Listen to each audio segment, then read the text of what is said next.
They told me to get out the same day I buried my husband. I still had dirt from the cemetery on my shoes. The house smelled like lilies and strangers, all those neighbors, all those relatives, voices thick with sympathy until the moment the door closed behind them. I was standing in the hallway, one hand pressed flat against the wall, just breathing, when I heard her. "Pack your things." My mother-in-law's voice carried the way it always did, not loud, but certain, the way a person speaks when they've been waiting to say something for a very long time. "Your place is outside the building entrance." I didn't move. "She's not family anymore," my father-in-law said. "Not without him. Not without him." 8 years. 8 years of Sunday dinners and holidays and compromises and patience, erased in one sentence spoken in a room they thought I couldn't hear. I stood there for a long moment, listening to them divide up my life like furniture. Then I straightened, smoothed my black dress, and walked in. She looked up. He looked up. "Okay," I said quietly. "I didn't pack everything. Just what I needed. Documents. Passport. Clothes for a week. And one small envelope I'd kept tucked inside my winter coat since the hospital. The one Marco had pressed into my hands 2 days before he died, his grip surprisingly firm. "Don't open it here," he'd whispered. "Wait until you're alone." I sat on the edge of our bed, my bed, and opened it. His handwriting, unmistakable. Even weakened, he'd always written like he meant every word. "If you're reading this, it means I wasn't there to protect you. I'm sorry for that. My parents will try to control everything. The house, the accounts, maybe even you. Don't argue with them. Don't fight. Let them believe what they want." I stopped breathing for a moment. He'd known.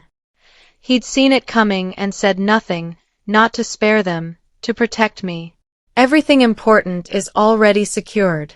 The funds, the properties, they're in your name alone.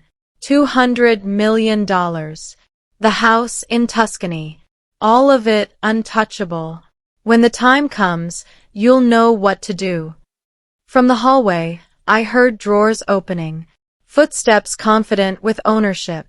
I folded the letter carefully, put it back in the envelope, picked up my suitcase, and walked out exactly the way they wanted me to, quietly, without a fight, without a word. Because I wasn't leaving. I was starting. The cafe across the street had 6 tables and bad espresso and no one who knew my name. I chose the window seat. From there, I watched the lights in my building come on, one by one. Shadows moving behind curtains. Cupboard doors in the kitchen, I imagined. Checking what was there. Deciding what would stay. They weren't grieving. They were settling. I opened the email Marco had sent me 4 months ago, marked important, subject line blank. I'd never questioned it at the time. He often sent things without explaining them. I understood now why. Attached documents, ownership records, account confirmations, and one line, repeated in 3 separate places. Primary control holder, Elena Rossi. My name. Not his. Not theirs. Mine. I set my phone face down on the table and watched the building a moment longer. Then I picked it up again and dialed the number I hadn't needed until now. The estate attorney answered on the first ring. "Mrs. Rossi." "I think it's time," I said. A pause, not surprise, just a brief acknowledgement, like a chess player confirming the next move. "I've been expecting your call." "They've removed me from the residence," I said. "They've made their position clear." "That," he said, "actually simplifies things considerably." He walked me through it in clean, measured sentences. The assets, already transferred. The accounts, inaccessible to anyone but me. And the building, the one they were currently rearranging to their liking. "Registered under a holding structure in your name," he said. "They're not owners, Mrs. Rossi. As of today, they're unauthorized occupants." Across the street, the kitchen light was still on. What are my options? I asked. You can allow them to remain, he said. Or initiate removal. I watched the front door open. My mother-in-law stepped out, phone pressed to her ear, pacing the entrance like she was already mistress of it. I thought of her voice. Your place is outside the building entrance. Start the process, I said.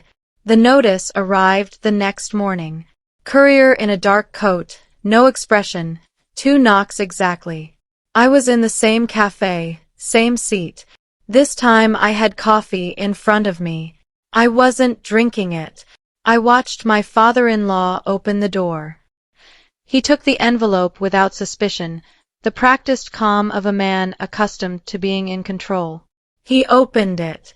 Read it. Read it again. I could see the moment it landed, even from across the street. The subtle stiffening. The way his eyes slowed. My mother-in-law appeared behind him, impatient. She took the paper from his hands and read faster, then stopped, went back to the beginning, read it slower. When she looked up, her expression was something I'd never seen on her face before. Not anger. Alarm. They stepped outside together. She said something. He said something back. She gestured at the building behind her. The one she'd believed, until 60 seconds ago, was hers. My phone rang. I let it ring once. Then answered. Where are you? Her voice had lost its certainty. I looked through the glass, directly at her. She was scanning the street, hadn't found me yet. I'm exactly where I need to be, I said. Silence. Then quieter. What is this? It's ownership, I said, and ended the call. They came to the cafe 10 minutes later, moving too fast. The door swung open hard enough to turn heads. She found me immediately. Her eyes landed on mine and her steps slowed. I didn't stand. I didn't smile. I simply waited. Sarah, she began. Elena. My voice was pleasant. My name is Elena.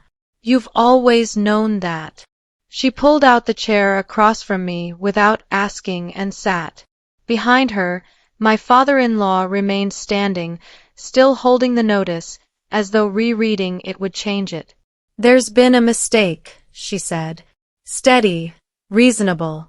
The voice she used to manage things. No. The property, it belongs to the family. She opened her hands slightly, an offering. Surely you understand. It does, I said. A flicker of relief, premature, unguarded, crossed her face. Just not your part of it. The relief disappeared. My father-in-law stepped forward. We've lived there for years. You can't simply. I didn't remove you, I said. You removed yourselves. Yesterday. In the hallway. The silence that followed was the kind that has weight. My mother-in-law leaned in, voice dropping. We can resolve this privately. There's no need to make this ugly. It's already resolved. She looked at me, really looked, perhaps for the first time, and I watched her searching for the version of me she'd always dealt with. The one who softened her voice in their presence, who deferred, who asked rather than decided. She couldn't find her. My son, she began, shifting tactics, softening her voice, wouldn't have wanted this. I let that settle. Then, my husband made sure this would happen. That was the one she couldn't argue with. Not him. Not anymore. My father-in-law sat down slowly. He wouldn't turn his back on his own parents. He didn't, I said. He just made sure you couldn't turn on me. She was quiet a long time. When she spoke again, it was the smallest I'd ever heard her. What do you want? Not a demand. A question. That was new. I looked past them, through the window, at the building across the street. Nothing, I said. Then why? My father-in-law asked. I stood. picked up my bag, considered how to say what I needed to say, not for their understanding, not for closure, just because it was true. Because you told me where my place was, I said. I met her eyes, and I almost believed you. I walked out and left them there, sitting in someone else's cafe, untethered for the first time in their lives. They didn't leave immediately. People like them never do. There was a second notice, a third, a deadline, then enforcement. By the fourth day, they were packing in silence. No calls, no lawyers, just the quiet of people finally comprehending that the leverage they assumed they had was never there to begin with. I didn't go back while they were still inside. I didn't need to witness it. When I finally returned, the house was empty. Still, lighter in some way that had nothing to do with furniture. On the kitchen counter, a note in my mother-in-law's handwriting. I recognized it before I picked it up. You didn't have to do this. I folded it without responding, because the truth was the opposite. I did. Not for revenge, which fades. Not for money, which was never really the point. But for something that mattered more. Clarity. They had made a decision about who I was without him. I had simply answered it. I stood at the window for a while, looking out at the ordinary street below. Same city, same view, different life. Marco had protected me not with promises but with structure, decisions made quietly, long before I needed them, in the certain knowledge that I would. He had loved me the way he did everything, thoroughly and without announcing it. I pressed one hand to the glass, felt the cold of it. Then I let go, and turned toward the rest of the house, and began.